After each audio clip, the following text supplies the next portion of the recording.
यह घटना मेरे साथ तब हुई थी जब मेरी बड़ी बहन की सहेली के साथ किया था घापा घाप। उस वक्त मैं 19 साल का था।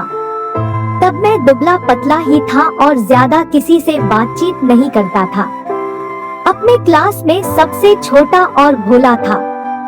मुझे कुछ चीजें जल्दी से समझ नहीं आती थी, इसलिए मुझे घर और कॉलोनी में सभी लोग काफी भोला समझते थे और मैं था भी। अब मैं 12वीं में आ गया था।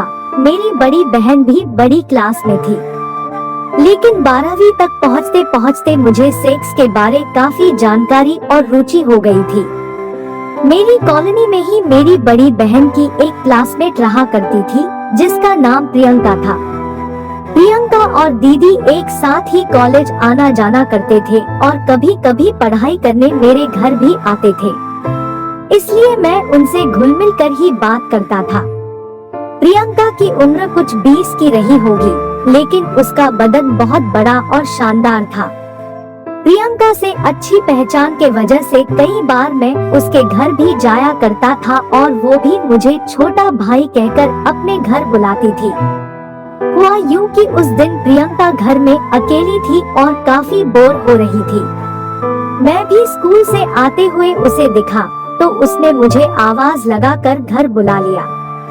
मैं उधर गया तो प्रियंका ने कहा, आज मैं घर में अकेली हूँ और बोर हो रही हूँ। मैंने पूछा, क्यों अंकल आंटी किधर गए हैं? उसने मुझे बताया, मेरे मम्मी पापा एक शादी में बाहर गए हुए हैं, इसलिए तू हाथ पैर धोकर और खाना खाकर मेरे घर आ जा, हम दोनों ताश खेलेंगे। मुझे उसके साथ ताश खेलने में बड़ा मजा आता था। मैं से जल्दी घर गया और खाना खाकर अपनी मम्मी को बताकर प्रियंका के घर चला गया। प्रियंका शायद मेरा ही इंतजार कर रही थी। मैंने देखा कि उसने अपनी ड्रेस बदल ली थी और अब वो एक छोटा फ्रॉक पहनकर मेरे सामने थी। उसकी इस छोटी फ्रॉक से उसके घुटने से नीचे तक हिस्सा पूरा दिख रहा था। मैंने छिपी हुई नजरों से देखा कि उसके पैर में हल्के हल्के से बाल थे और पूरा पैर एकदम गोरा दिख रहा था। हम दोनों पलंग पर ही ताश खेलने बैठ गए। प्रियंका ने वैसे भी फ्रॉक पहन रखा था। उसकी नर्म नर्म गोरी गोरी मांसल जांघें देखकर मेरे मन में लड्डू फूटने लगे। बैठते ही उसने फ्रॉक नीचे करके अपनी जांघों को छुपा लिया।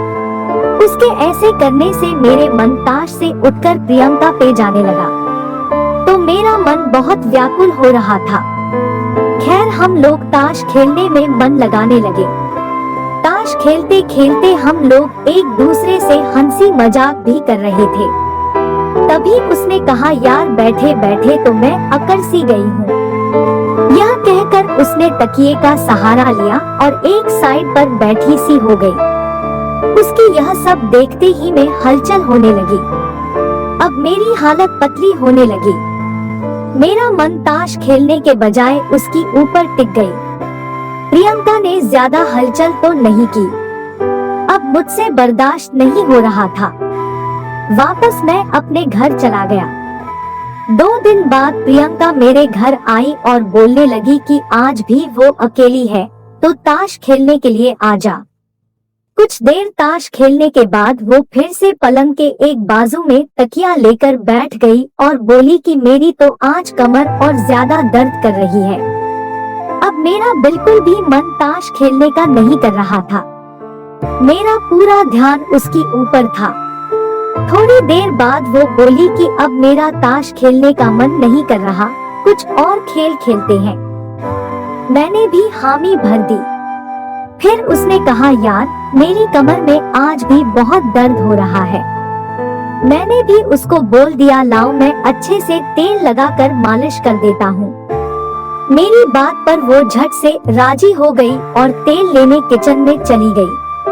इतने में वो पलट गई और मुझे अपने पैर और ऊपर तक दबाने के लिए बोलने लगी। मैंने धीरे धीरे उसके पैर दबाते हुए उसकी जांघों तक पहुँच गया था। इतने में अचानक से वो उठ गई और उसने मुझे अपनी तरफ खींच लिया। मैं कुछ समझ पाता कि वो मुझे सब तरफ से चूमने लगी। शायद वो सेक्स के लिए कुछ ज्यादा ही मचल रही थी। बस एक दूसरे से लिपट चिपट कर रगड़ सुख ले रहे थे। अब हम दोनों की हालत काफी खराब हो रही थी। उसकी बदन गर्म भट्टी की तरह गर्म हो गई थी। मैं उसको फिर कभी न मिल पाने की सोचकर उसे उसके साथ घापा घाप करने लगा। हम दोनों ही पसीने से तरबतर हो गए थे और हांफते हुए एक दूसरे से चिपक कर पलंग में निढाल होकर गिर गए। हम दोनों को ही पूरी तरह से संतुष्टि मिल गई थी। मैं उसके घर उसकी मम्मी के आने तक के लिए रुका था और उनको देर शाम तक वापस आना था। भरपूर मजा लिया।